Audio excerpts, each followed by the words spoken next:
One way you can get the produce for Willie Do Burger Co. is that you can hopefully get some food from some produce that was farmed on Bill Gates' expanding empire of farmland. I don't know. Does he still farm it or does he just sit on it and hold it? I don't know. Why not farm it? If you're buying it. He just won legal approval to buy 2,100 acres of North Dakota farmland worth $13.5 million, and people across the state are livid. I think he might be the biggest owner of farmland in the U.S. now, but if he's not, whatever, he's in the top list. He has a tremendous amount of it. So does his pal Warren Buffett. They love the farmland investment. You know what happens, Will, with the inflation and the economy and the energy assets and so forth, they go all over the place. You can't predict. You know what you can't predict? The people will be eating the food from the farmland. Yeah. No matter what. Big swaths of land. No matter what. That's it. Just give me the land.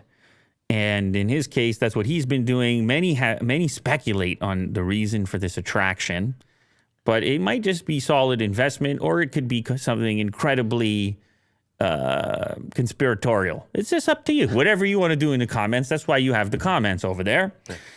Last week, he secured the legal approval for purchasing 2,100 acres of farmland. How about that? $13 million for 2,100 acres. Seemed like a good deal, actually, now that I look at it.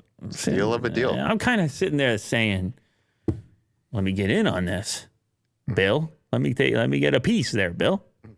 I want some farmland, too. Anyway, the reason he needed legal approval is because there's a stipulation in there in order to protect the farmland of North Dakota that corporations can't come in and just buy it all up. By the way, he has 270,000 total acres of farmland across dozens of states, and he's the largest private owner of farmland in America. So let's get to the bottom of that real quick. There's a Depression-era law in North Dakota that prohibits corporations and limited liability companies from owning farmland in the region. And many people were not thrilled about this news. I've gotten a big earful on this, clear across the state. It's not even from just that neighborhood. Anti-corporate farming law does allow individual trusts to own farmland if it's leased to farmers, and that's what Gates plans to do. So he can have it so long as he leases it back to actual farmers doing the farming.